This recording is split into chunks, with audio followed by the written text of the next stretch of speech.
Hello, and welcome to the Designing with Love podcast. I am your host, Jackie Pellegrin, where my goal is to bring you information, tips, and tricks as an instructional designer. Hello, instructional designers and educators. Welcome to episode 76 of the Designing with Love podcast. I'm thrilled to have Renee Smith, an author, instructional designer, and the founder and CEO of iSuccess Consulting with me today. Welcome, Renee. Hello, Jackie. Thank you for having me. I'm excited. Yes, me too. I'm so glad we got connected. It's an honor to have you on the podcast because you've done so many wonderful things. So I'm exciid to dig in and get to know you a little bit more and have my audience get to know you as well. So it's great. Well, let's do it. Yes. So to start, can you share a little bit about your journey and what inspired you to launch your consulting firm and write your book, She Leads with AI? So actually, I say that I came out the womb being an entrepreneur because my parents tell me that I always like to tell everybody what to do. And so my journey started off when I was interning, when I was in college. And I realized that I was walking in AT&T and Coca-Cola at the time and trying to tell them what they wanted to do. What I wanted them to do. And so I knew at that time that I really was not a good employee. And so that started my journey. And so I started my first company when I was 19. And I really just love problem solving and love figuring out how things work. And so that was really the start of the consulting business. And then as far as the book, Jackie, and I know that we're going to get into it, it's called She Leads with AI. And you know how most of the time you don't even start to write a book. You really just start researching and deep diving for yourself. And then a book comes out. And so with me, my son is neurodiverse. And so I was sitting in an IEP meeting one time and I was frustrated. I was confused. I didn't know what they were talking about. And I said, I need to go and get help. And so my help came in the form of AI. And I started actually just inputting information. And that is where my love for AI began. And then that's really where the book came from. Oh, wow. So it evolved. And as your need for what you were looking for your son, that evolved into what became the book. I love that. And so you're able to help other women through this project that you started, and it's become a journey for you. I love that. It is. And what's so funny is when I first started hearing about AI, I think I had a little fear like everybody else did. They're like, AI is going to take your jobs and people are going to be married to robots and, just all of these crazy headlines. And so I said, well, let me just pull back the layers a little bit because I'm the glass is half full kind of person. So I'm like, well, let me find the positive in it. And so when I started deep diving, I realized like you could use AI in every area of your life as a wife, as a mom, in your marriage. And so I said, I have to share this with other women. Wow. I love that. That's great. I've been able to utilize AI myself. That makes me think of, this podcast. It started as me doing all the heavy lifting, all the work and all the research. And I'm like, oh, I'm spending a lot of time. I don't think I can do this podcast anymore with working full time and teaching on top of it. So I was actually thinking of giving it up and just abandoning the podcast. And then when AI started, Jackie, not abandoning the podcast. I know. Don't abandon it, right? Especially when it has such a unique name. Someone said yesterday to me, where did the name come from? So I was like, but there was this fire that was lit inside me, kind of like with you, where you're like, let's see what I can do with this technology and see how I can utilize it. And I kept working with it and seeing how can I integrate it into what I'm doing, to my teaching and to my daily work. And we use it at work every day. And then all of a sudden I thought, wow, I have all this great content. And then an idea popped up from the Buzzsprout, who's the provider of my podcast. They host my podcast and they had ways to monetize your podcast. And one of it was to write a book. And I thought, wow, this is great. I already have most of the content. I just need to put it in book form. Right. So now 2 weeks later, I have, it happened over the course. It started in August, but I've just kind of refined it and worked with AI. But in no time, I have 20 chapters of a book ready to go pretty much, so. I love it. And so let me ask you this question, because a lot of people, this is what I get. They're like, well, I don't want to use AI because I feel like I'm cheating. And I have my answer for that. But Jackie, what is your answer? Did you feel like you were using AI, that you were cheating in writing the book? Or did you feel like it was like your assistant, your writing assistant or your editor? How'd you feel? Yes, I did. I felt like it was the latter. It was my writing assistant, my something that could come alongside me, my kind of like my digital, my editor too.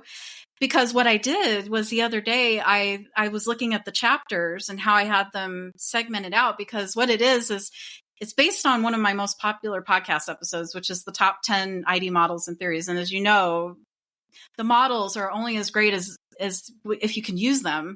Yep. Learning them is wonderful, but putting them into practice is another thing altogether. So that's where the idea for the book came from. But then it expanded and I was like, oh, you know what? I need to include this model or this theory.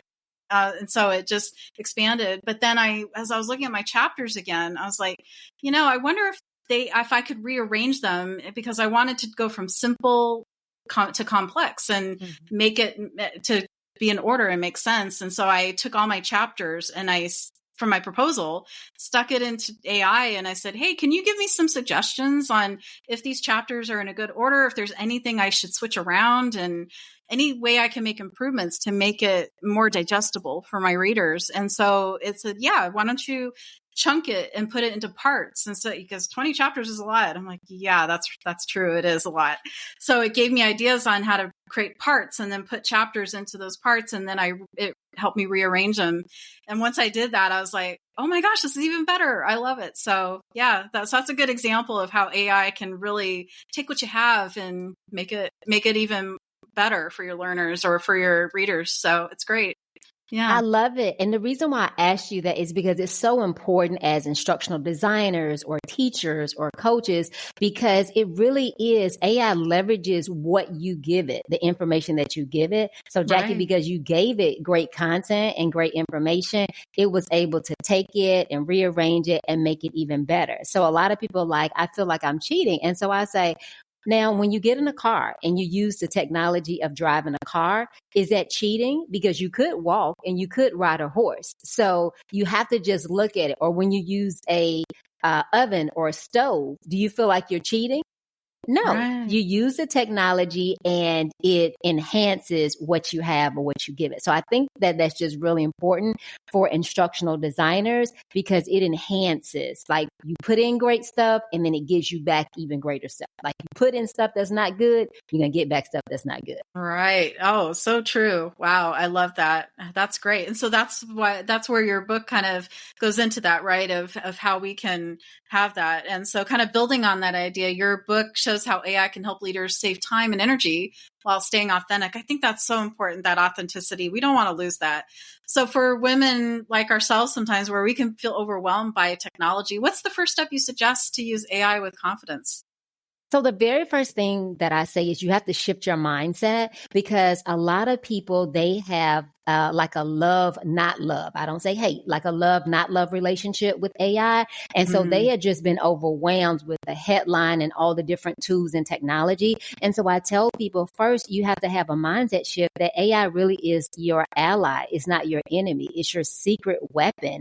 And it really can assist you in being able to delegate tasks that you don't need to know, have to do. So even like you said, Jackie, like taking some of that heavy lifting with the podcast, the research and the podcast notes, or whatever it is that you're doing, and it allows you to be able to hone your craft and focus in on your craft. So I think the very first thing is a mindset shift to understand that it is a tool that can really be able to use to help you in every area of your life. So that's number one. And then after you have the mindset shift, number two is really developing a strategy, because if you go online and you research AI tools, it is going to be overwhelming. And so what I tell people is choose one thing, like start off simple so that you won't get overwhelmed and quit. What is one thing that you could use the most support in your life with right now? And whatever that is, then let's figure out how AI can help you do it. So for me, in the example that I was saying earlier, like how it really drove me, or what really drove me into AI, was I was really needing support with my neurodiverse son and figuring out how to teach him. So like my instructional designer brain, kicked in, like how can I really help the teachers develop curriculum that he was able to assess. So that was my biggest need at the time. And I learned how to use AI for it. Like for some people, it may be marriage. They may be like, oh my gosh, I cannot communicate with this man. Okay. And so one of your biggest things then would be, let's understand how we can use AI as a marriage coach to really help you to be able to communicate differently, identify, what some of the challenges are, or if somebody's having a health issue, or a health crisis, using AI as a health coach. So number one, do your mindset shift and understanding that AI is a tool to help you. You're not cheating. And then number two is developing a strategy of just one thing that you can use AI for. Wow, that's great. So you can utilize it not only as an assistant, but as a coach and a mentor, a digital mentor, and like you said, it doesn't replace our expertise and our human touch at all. It doesn't. Because what a lot of people don't understand is that you really have to program AI and you really have to develop a relationship with it. So the more that you tell it about yourself, the more that you train it on whatever issue that you're having. I remember when my mother was sick during the pandemic, the doctors, they were giving me information that I had absolutely no idea what it meant. But I went in and I trained AI on what her diagnosis was and what was going on. And it actually served as a health coach to me. So I would know what kind of questions to ask. So you can use it if you're looking to build generational wealth. It could be a financial advisor, right? So you can really use it in any area. Like I was talking to my girlfriend earlier this week. Her son plays basketball. She recorded him playing basketball and she uploaded the video to AI. And she said, I need you to serve as a sports trainer. And I need you to tell me the fundamentals that my son needs to work on and give him a workout plan. And it did that. So you really can use it in every area of your life. That's so great. Yeah. And I love how you brought up how we need to work with the AI and build that relationship, because that's something I've been doing too with the podcast and the book. And so now ChatGPT, even with the free version, it does a really good job. I mean, you have limits per day, but it's really great because it's actually learned my style of writing and it's learned what my podcast is about and who my audience is. And so it's really great. So I use it for my scripts to help myself, build my questions, to have good lead-ins so everything flows. And I ask it to kind of take my initial questions and then build upon that, or my solo episodes. And I'm like, yeah, here's some ideas. But can you help me kind of refine them? And it does a great job of kind of bringing out some things that I wouldn't have thought of. So it's great. I love it. It is. And I'm going to tell you two little tricks. Number one is in with the AI tool that you're using, it could be ChatGPT, Claude, Perplexity, whatever tool you're using, you actually can go in the settings and you can program and give it information about yourself, your business, your podcast or whatever. So it saves it in memory. And then when you're actually doing chats, you can save the different chats in memory.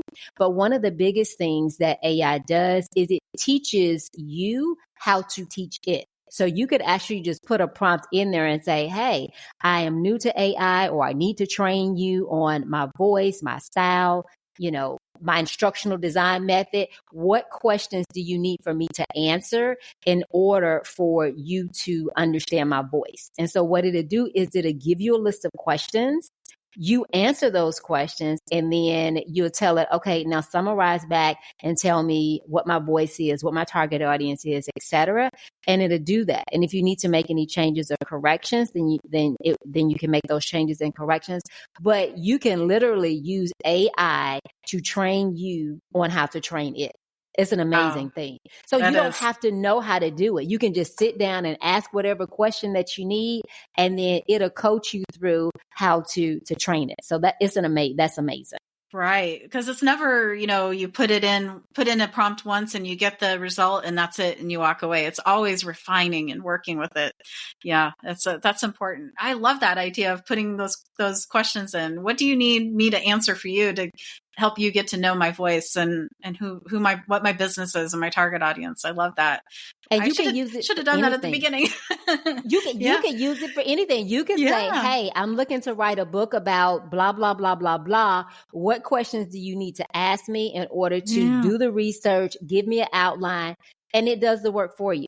Wow, that's great. Because I was even thinking with my book, I could even down the road do supplemental resources and do workbooks and things like that. And I had thought about it, but then as I was working with AI and refining all my chapters and stuff, and it actually, I even asked, I was like, okay, so now I want to go to publishers, and I'm not sure which publishers would be good for my type of book, and what are some things you can suggest? And so it said, well, you should have a proposal and write a proposal. And I'm like, oh, great. That's wonderful. What are the things that I should include in my proposal? And it even gave me suggestions on publishers that would be a good fit for my, my book. So I was like, wow, because I could self-publish and that would be good. But then I thought, do I have time for all the marketing? I don't know. Maybe not. But, who knows? I mean, maybe I could go with a hybrid publisher and do that. So it's interesting. And it's an adventure because I've never done this before. So having that digital assistant kind of guide me along the way, I'm like, oh, okay. It doesn't feel as intimidating now. I think I can do it. So it just goes to show that if you if you're not intimidated by it, but you take it as an opportunity to learn and grow, then you can pretty much do anything, right? Renee? Yeah. Yes. Jackie, all you have to do is show up and put your hands on the computer. And actually, you don't even have to do that because all the AIs have voice enabled. So you can just talk to it. And so people don't understand how simple it is. I'll be driving, Jackie, and I'll get to wherever my destination is and I have an idea and I will talk into AI and I will say, this is, the client that I'm working with. This is the kind of proposal that I need. This is what they need. Draft it for me. And so I'll go into my meeting and do something and AI is doing the work while I am in a meeting. Wow, that's great. Yeah. And do you utilize it with your employees on your teams as well, like in your business? Do you allow them to be able to utilize these models and figure out how they can be more efficient, right? Like work smarter, not harder, as we like to say. Yes. So we actually have an AI first policy. And what that simply means is we want to figure out how to utilize AI to simplify our processes, our workflows, et cetera. And so we've done trainings with our team on the different AI. And then we've had AI to come up with standard operating procedures for like all of the different tasks that we're doing. So we encourage it, and we encourage it for fun things, for personal things, as well as for work things. And a lot of times we'll develop trainings. And so let's just say we're on a topic with your listeners that want to learn how to use AI in instructional design. We teach our staff how to go into AI and say, hey, I really need to learn how to use AI for instructional designing. I need for you to create me a step-by-step training on all the different things that I need to learn. And so AI would actually come up with a training personalized for you and what you need. And so it is an amazing thing.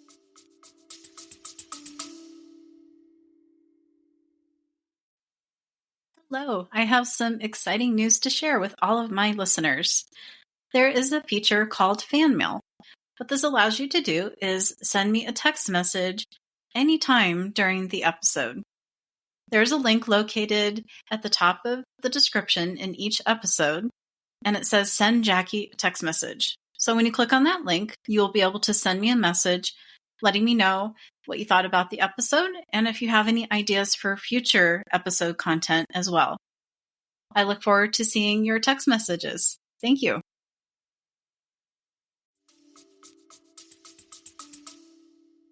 That's wonderful. I love that. So you talked a little bit earlier about your son being neurodiversive, and I've spoken with other guests that have worked with neurodiversive learners, or they have a child that's neurodiversive. So speaking of supporting others in that way, you spent over 25 years in creating learning programs, and now you're using AI to build curriculums for small businesses and teachers of neurodiverse students. So how is AI changing the way we design inclusive learning, do you think? So I think the amazing thing about AI and learning, within seconds, you can actually modify and customize learning for each type of student. And so if you were looking to do this manually or by hand, do you know how long that would take you as far as lesson plans?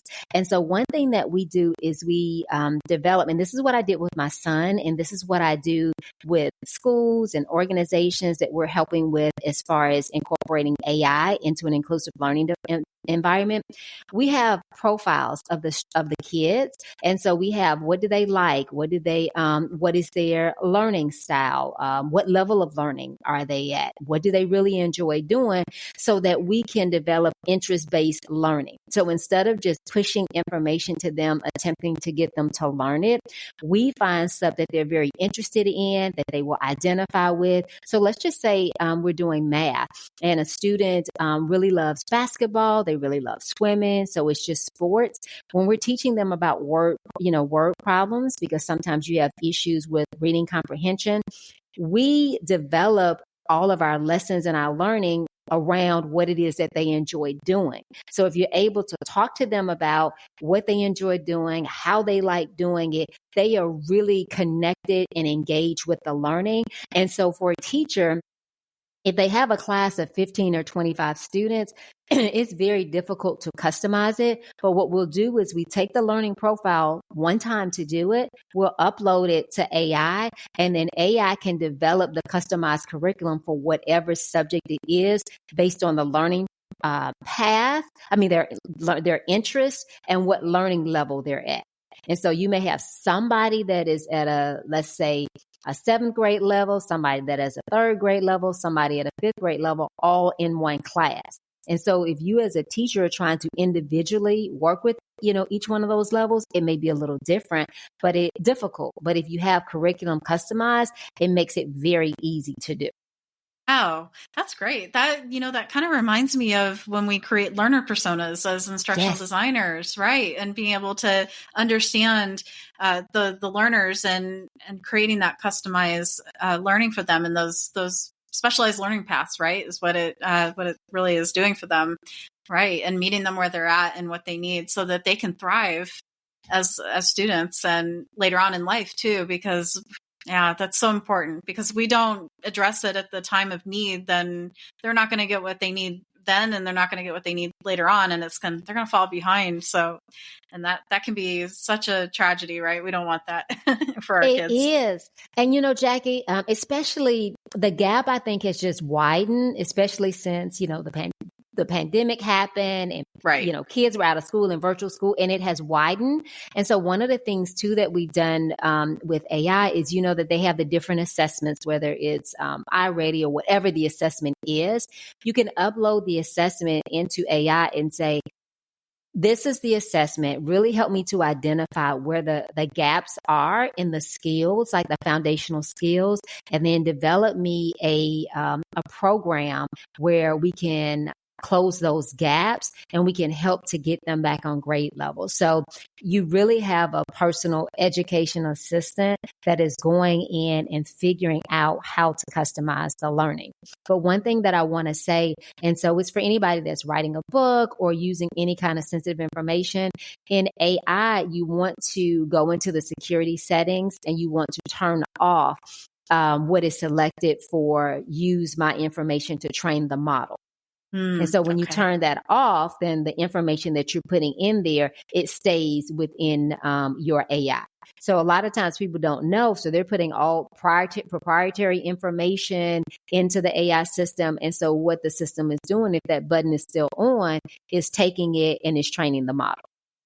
Wow, that's important, especially when it comes to ethical considerations and all of that. Wow, that's great to know, because the organization I work for, we're an educational service provider, and we provide services for institutions like Grand Canyon University, which is one of the largest Christian universities. So they were facing this dilemma too. They're like, we don't want to violate FERPA. We don't want to violate HIPAA, any of those things, right? We've got to make sure we're staying consistent with ethical and privacy with that. So they ended up creating a closed system model for AI. And so it's really great. And they've actually got different chatbots, which are really great for the students. So they have one called Mira for the science students. They've got one called Isaac for the math students, and they're coming up with one for counseling. I don't know what they're going to call it. It'll be interesting to see what they end up calling it, but they're going to have one for counseling and doctoral students. So it's really great. It's expanding and growing.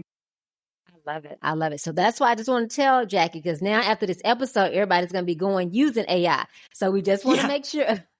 Right.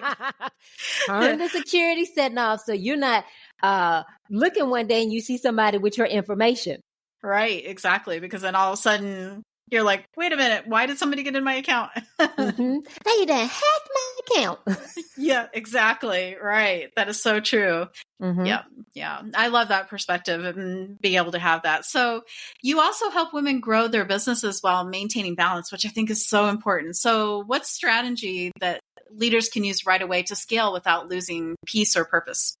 Well, the first thing I would say is understand that balance does not exist. And when I say balance does not exist, I think about it from the standpoint of you are juggling something in both of your hands. Eventually, your hand is going to get tired, right? And so what I like to use is work-life harmony or work-life integration.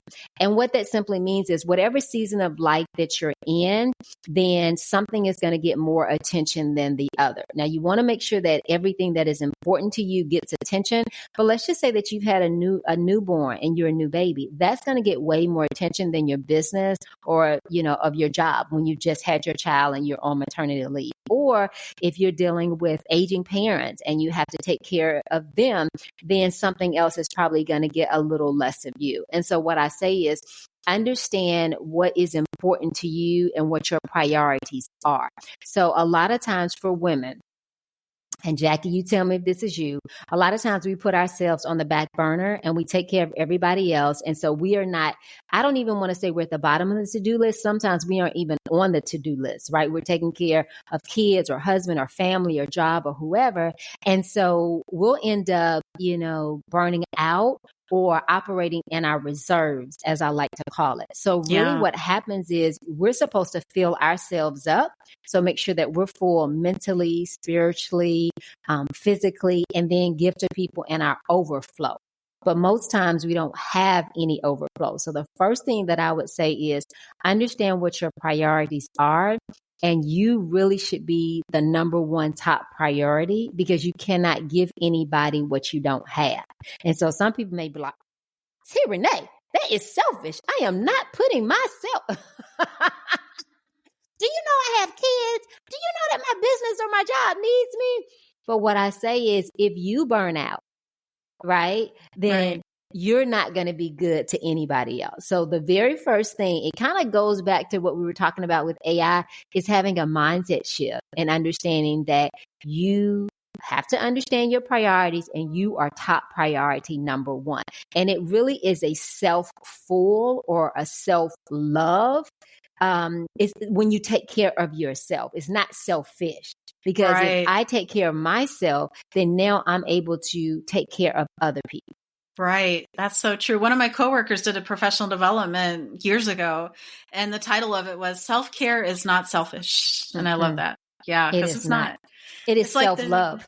Absolutely. It's like the oxygen mask on the plane. We always use that analogy. You have to put the oxygen mask on yourself before you can put it on someone else. So it's that same analogy, right? But a lot of women are like, here, everybody else will get oxygen. I'm over here suffocating, but it's okay. It's okay. As long as you all have oxygen, then it's all right.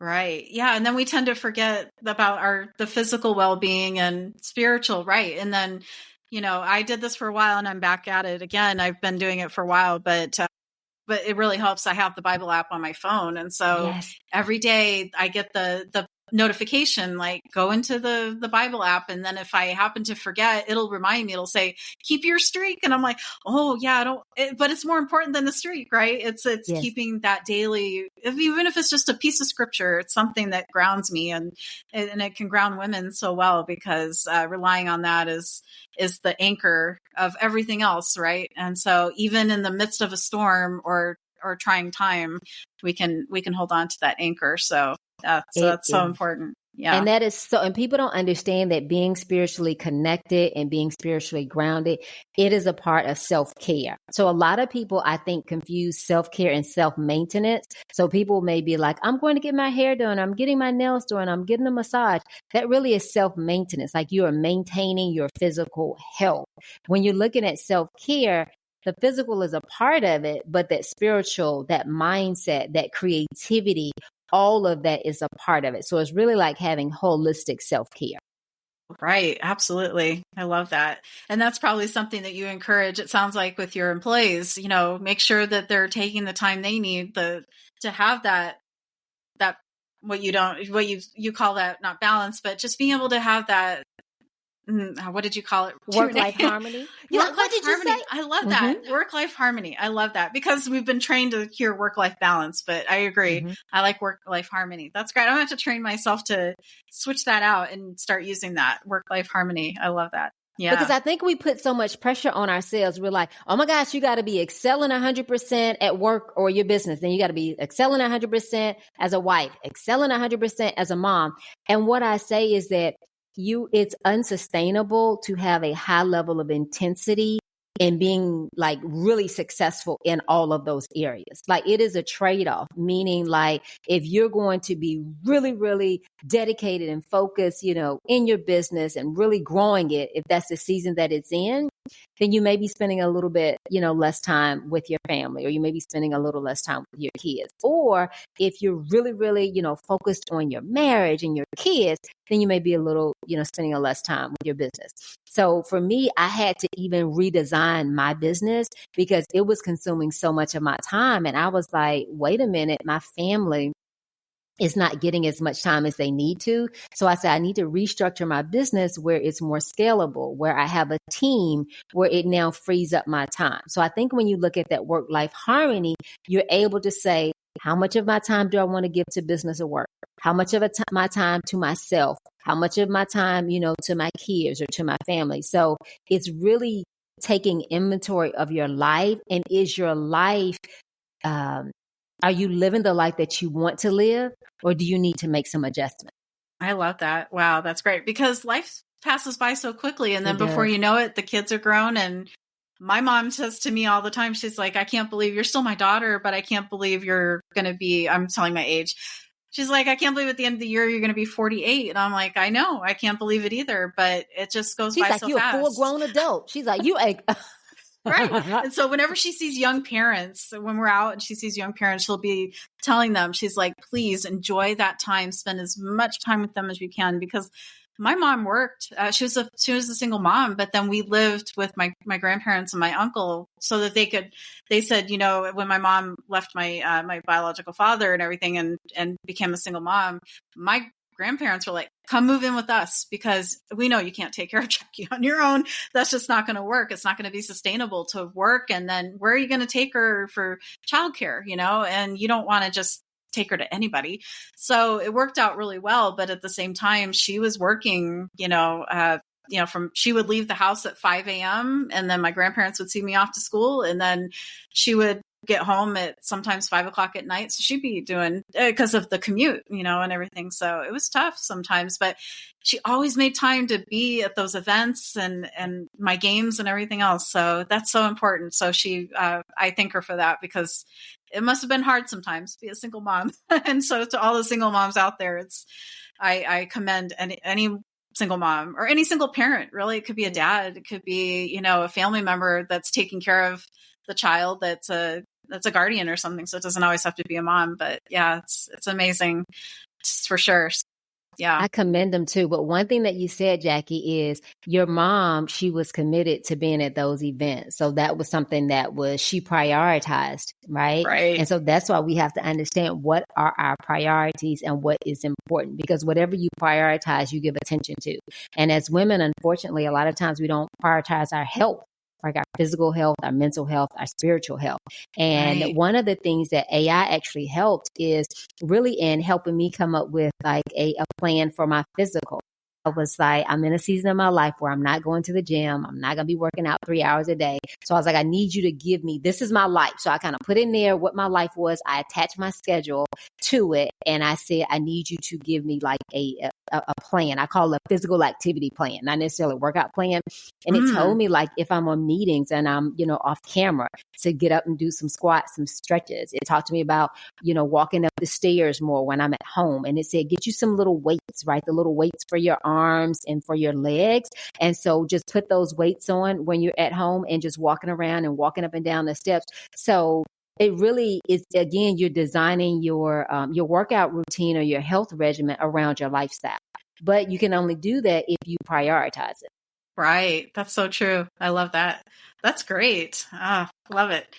So as we wrap up, many of my listeners, as you know, they're new to instructional design or they're thinking about transitioning to the field. I have so many of my students that are in K through 12 and they want to move over to instructional design. So with your experience and the work you do supporting women in business, what's some top advice you would give to help them kind of get started and stay inspired as they're doing the work?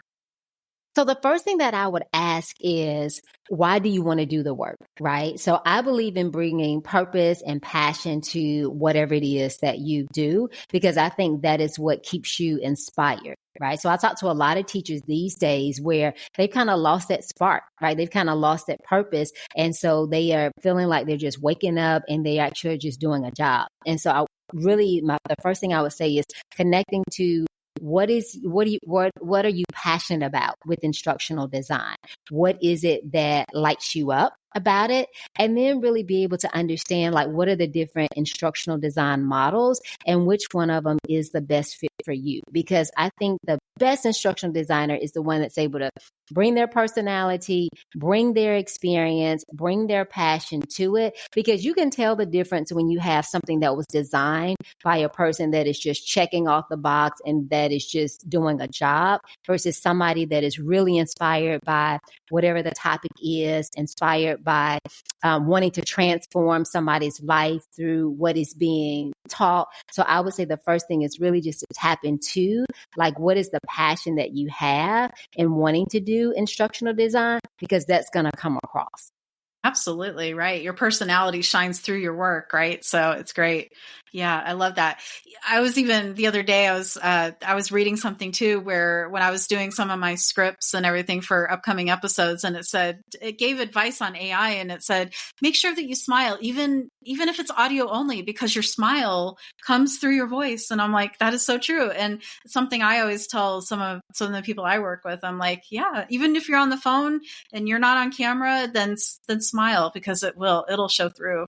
For sure. It's that energy. And so, like, whatever energy you're bringing to the work, if it is, this is just a paycheck, this is just a job, that energy is going to come through. But if you're like, oh, I'm excited about learning about different topics. I'm excited about learning how to help people learn in different ways. I'm excited, to use storytelling or engage, right? I'm excited to figure out how can somebody be transformed from what it is that I'm designing. Is totally different output that you're going to get. Right. Exactly. You're right. It shows through the work that you do, and even shows in the relationships that you have with others, with stakeholders, with subject matter experts, and how you collaborate with people. So it really shows in every aspect of it. I agree, because as you know, a big part of what we do as instructional designers is collaborating with others and having to do that back and forth. Because as we know, like the SAM model is all about iteration and collaboration. Yeah. It's a big part of what we do. So if we don't have those, that good mindset, like you said earlier, and that passion for it, then it's not going to work well. We're going to burn out even faster, right? If we don't have that passion. Yeah. You're going to burn out faster, and then people are not going to want to collaborate with you. Right. Exactly. I mean, I don't want to work with this person. Exactly. Right. Yeah. I knew right away, Team Renee, when I wanted to be an instructional designer. I was working at Walden University, and I was working in the admissions office, and I was sitting at my desk one day. This is kind of neat, because then you can imagine this. So I'm sitting at my desk. I'm in my early 30s. I had gotten my MBA through University of Phoenix. And so they had just introduced the master's program in instructional design. And I got this email that, hey, there's this new program. And I remember that day that I'm sitting at my computer looking at this program, and I'm like, wow, this is really neat. Oh, foundations of learning theories and models. And I'm reading all these courses, and I'm like, wow, this is really great.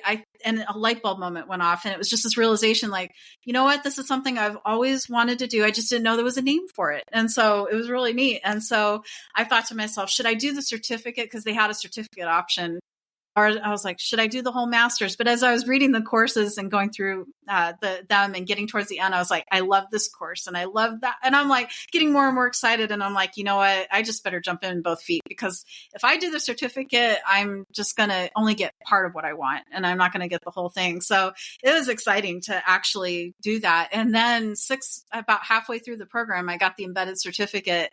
And then they had an opening for an instructional designer to support admissions. And I thought, wow, this is like dream come true.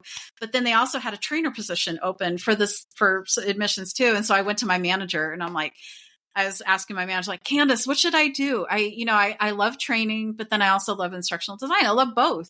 And she said, ask yourself one question. What's one thing that you want to do day in and day out? Think about the two things. She's like, do you want to train people every day, get up in front of, a training classroom and train them every day? Or do you want to do the creative work, the behind the scenes stuff and see it come to fruition? And I'm like, that's what I want to do. I want to do the creative stuff. She's like, there you go. There's your answer. I love that. Yeah, I love that. So it was great. Yeah. Well, what do you enjoy most about being an instructional designer? Oh, yeah. I think what I enjoy most is the collaboration and working with people. And I would say also a close second to that is seeing something that started from nothing and then become something. And you can actually see it come to fruition. And then your learners or your students actually get to use it and it makes their lives better. So being able to me, it's like giving back. And so it's that servant leadership that's coming to fruition, into action. So it's great. I love it. So yeah, it's wonderful. Yeah. How about you? What are some of the things you love about instructional design the most? So those two that you had, definitely. I love seeing something is nothing. It's absolutely nothing. And it turns into an amazing program. I love the collaboration, but I think my favorite is the transformation that people receive whenever they have taken whatever curriculum that we develop. So I think I'm always loving to see, how did this impact somebody's life? How did it make it better? How did it change for them? So I think that's my thing. Like when people have aha moments, I'm like, oh my God, that's amazing. That's what I thought of. Those aha moments. Yeah, exactly. I love that. Yeah, I do that in one of my my professional development sessions towards the end. It's for a OneNote session. And I'm actually doing some. I do a beginner one for people that are just getting started because it's good for organization. And then I do an advanced one that gives them advanced skills. But in the beginning one, I have this picture of Oprah Winfrey. And when she used to do her show, and she'd be like, you get a car and you get a car. And so I have this like aha moment thing in her picture. And I'm like, what was your aha moment? So you're right. Those are great too, because then you know that you've taken something that people have no idea about, or they just don't understand it very well, and you're able to make it digestible for them. And yeah, it's great feeling for sure. And to see that transformation, there's nothing like it. Yeah, that's a great one too. I love it. It gives me that high. So it kind of goes back to the question about the advice of anybody getting into instructional design. That's why, because that passion is going to keep you.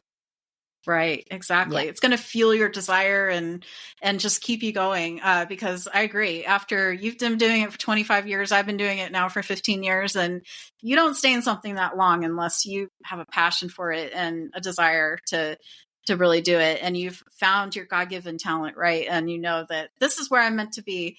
So it's great, because sometimes you go into something and you think, when I first came to Grand Canyon University, I had actually lost my contract job at PetSmart, and it was so devastating because I love working with animals. That's something my grandfather loved, working with animals, and so I think I got some of that bug from him of loving animals. And so I was like, great, PetSmart is wonderful. I want to work for them. And so they had instructional designer positions open, but I got through, I think, 2 interviews through the second one. And they said, well, we want someone with banking experience.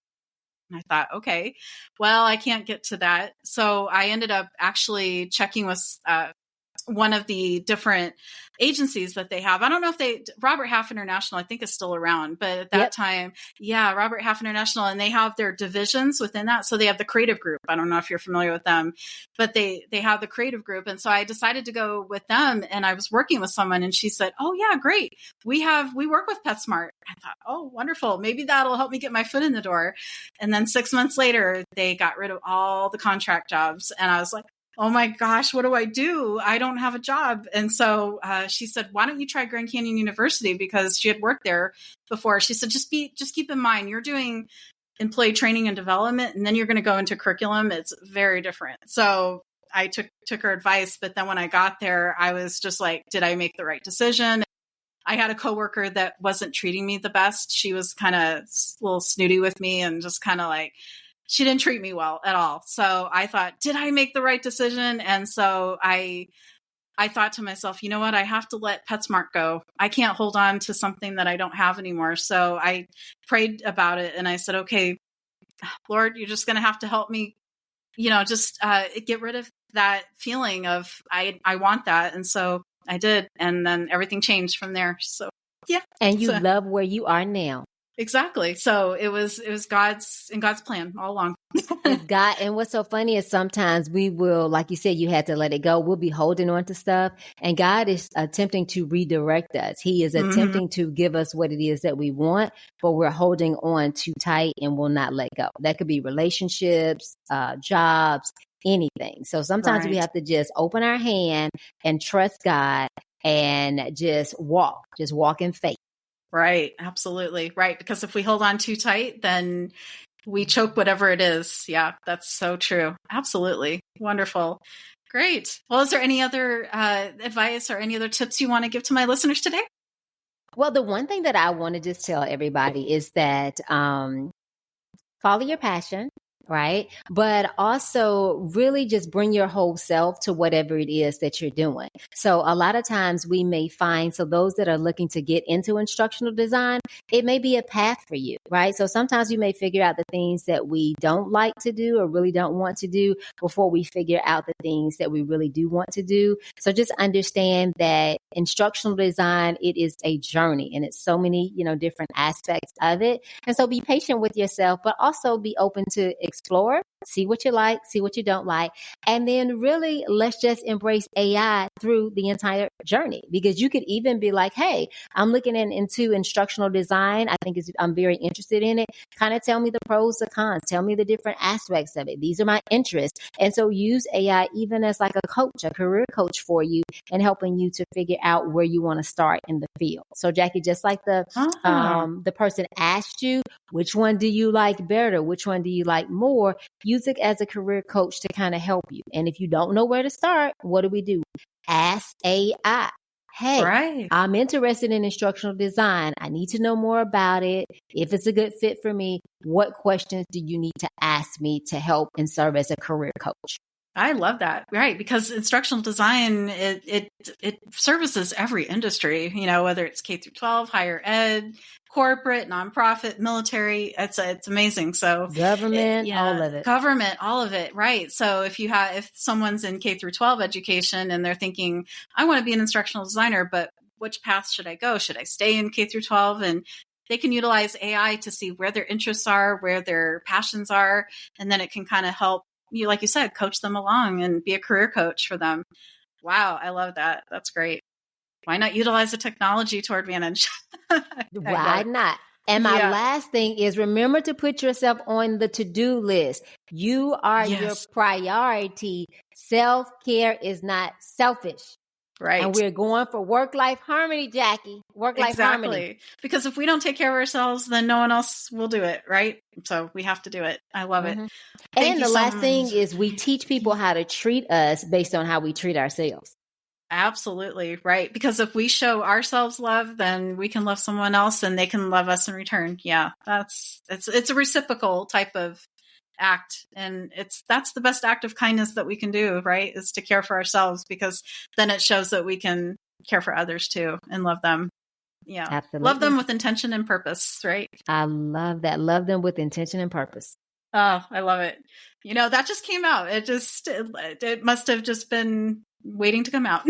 I think somebody needed to hear it. So whoever needed to hear it, y'all message Jackie and say that this was for me. You're right. Well, you inspired me to put it out there. So I love it. Wonderful. Love it.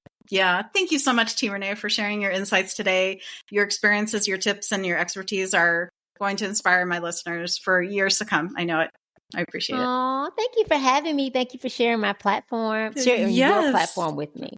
And yeah, we can definitely share. And I'd love to have you back on the show too, because once someone comes on the show, then they realize, oh, we could talk about this, and so we can have another episode and we can dig more into instructional design and neurodivergent learners. I would love that, because I think that is an area that there needs to be more awareness about that. Yes. And maybe even universal design for learning. I did an episode on that too. So we could dig more into that. Yeah. So well, I'd love to have you back on. I can talk. So we have plenty of episodes. Me too.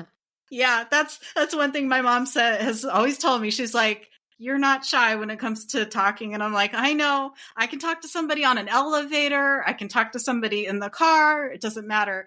And I have to learn to okay, shush, Jackie. My mom's driving. I don't want her getting in an accident. So yeah, I'm the same way. So kindred spirits over here, Jackie. We both like to talk. I know it. I love it. Great. Well, thank you once again. And I look forward to having you back on the show. Thank you. Thank you. Appreciate it. Thank you for taking some time to listen to this podcast episode today. Your support means the world to me. If you'd like to help keep the podcast going, you can share it with a friend or colleague, leave a heartfelt review, or offer a monetary contribution. Every act of support, big or small, makes a difference, and I'm truly thankful for you.